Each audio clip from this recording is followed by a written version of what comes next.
all I'm the sculpt at the moment is I'm working on the powered armor version at the moment. He's got runic armor on. He's carrying a huge double-handed axe, hair floating in the breeze. He uses a nice conditioner. So that's the point of that. The idea for his Wolfen version is he's his little stick man on my desk at the moment, bent into a pose. But I'm waiting to sort of like, I don't want in that classic sort of like, he turns into a giant wolf, you know, because that's not Games Workshop, you know.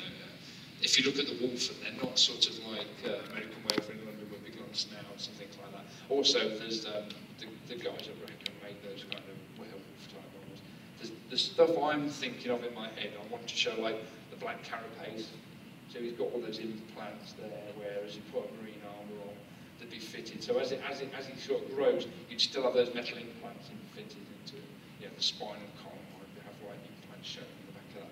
So it's imagining in your mind how a space marine, if he transformed, wouldn't lose all those implants in all those areas. And what size base would be? He's going on a 40mm round because what I've done is, he's a big guy, Brandon was a big guy.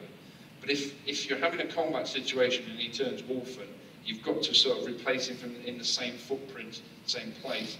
So if he was on a 25mm round, you'd have to sort of get him to put you out of the way and things like that. So actually I thought what would be easier is just to put him on a 40 round and then just literally swap it over. How different is the production that's used from Forgeworld or compared to what the actual studio does with their production line? Especially with them now doing they're doing the resin fine cast. The technology is slightly different now. Ours is more sort of old hand, where there's gang molds of figures. They pour it in, they vac it, they degas it, that kind of thing. I think the other ways that the fine cast is spun cast. But the thing is with spin casting, it has to cure in that mold while it's still spinning. That's the only difference is. But I mean, a lot of the times, if they need the same sort of castings that we do, they'll use the same sort of methods. Yes, sir. Is there any chance of like the various Imperial armor books and that showing up in ebook format? Not that I'm aware of. I mean, it would be nice because then you could just keep all your codexes on one little tablet. Yes, sir. Two questions. My contemptor has 2 legs and 4 feet. Why are there 4 feet? If you notice on the feed, 2 of them are slightly bent so you can get running poses.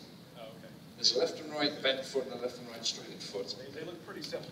They do, and you should query Will Hayes with that. You know? I will pester him. And don't forget, I want Mark 1 Thunder Armor. Mark 1 Thunder Armor, okay.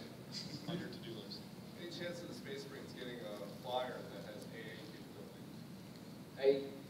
Air. I mean, yeah. Well, I mean, we look into different variants. When we come to say, okay, we need a new Space Marine variant, they could do with anti-air. I mean, the other thing I looked at was a suggestion was, remember the tarantulas that we did, the Space Marine tarantulas, them being in mini drop pods. So they literally sort of land, open up, and there's a tarantula inside. Not a real hairy one. So that's something else. We sort of play test and throw ideas around amongst each other. So yeah, they need anti-air, they need a super heavy. You know, there'll be a time and a place where we can fit that into a scenario or into an Imperial Armor book. Yeah, he's asking for an anti-air flyer. Oh, anti-air fire. Yeah. Well, again, we can sort that out. I think everybody's questioned that. Oh yes, someone waving in the back.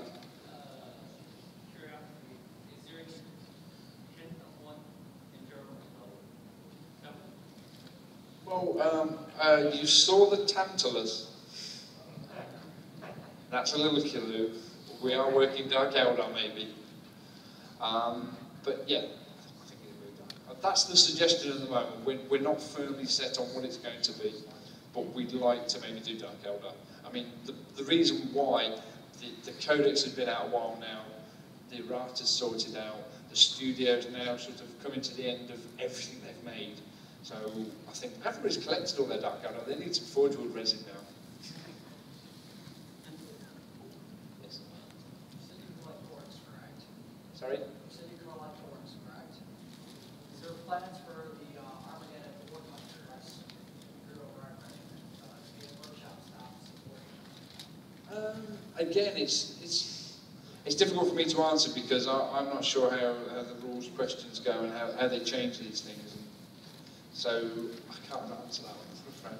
And that's just because I don't know. Yes? Tired of hearing from you? I'm here. Is there any sort of criteria for what models are taken from you and converted into the studio, the plastics? No, I mean, it used to be early on that when we made like the Valkyrie and the Vulture that they were, oh, these are cool, these sell really well, you know. We almost became like an R&D team, that things that sell really well turned into plastic. Well, we've turned it on the head now, where the studio will leave us to make our stuff, and they'll make their own new stuff. That way you get double the love. So you get, the time when we used to do the Tau stuff and the Imperial Guard stuff that turned into plastic is over. They'll be doing their stuff and we'll be making ours, you know, that kind of thing.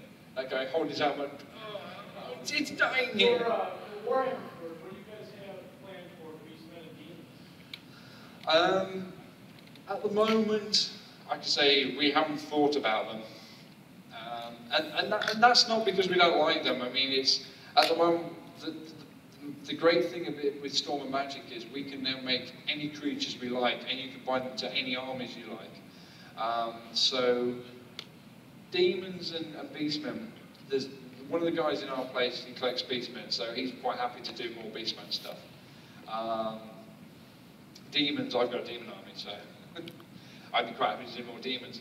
But at the moment, we're not in that position of to say which army books we'll do next. We're desperately trying to get Tamarkan for Games Day, so we focused on that more than trying to sort of go, okay, what we're going to do next. We sort of have that breather afterwards and gone, that's done, next. Any ideas for future aeronautic expansions? I can say no at the moment. Not at the moment, no. Yes, sir? What about next year's weekend of flyers or summer of flyers? Any new flyer things? Yeah, I mean, at the moment, I've shown you what we have. We haven't thought about any more flyers at the moment, but that's not to say there's variants with Dark Elder. You know, there's the Void Bomber that the studio will make at some point, but we can't. I'm not saying we can't do any other flyers, you know. Okay, so you don't have any new plans, it's just... No, we don't have any new plans at the moment. We will sit down and say, this is, you know, the summer of flyers, what can we do, you know. Okay. That's cool. Okay, well, I'd like to...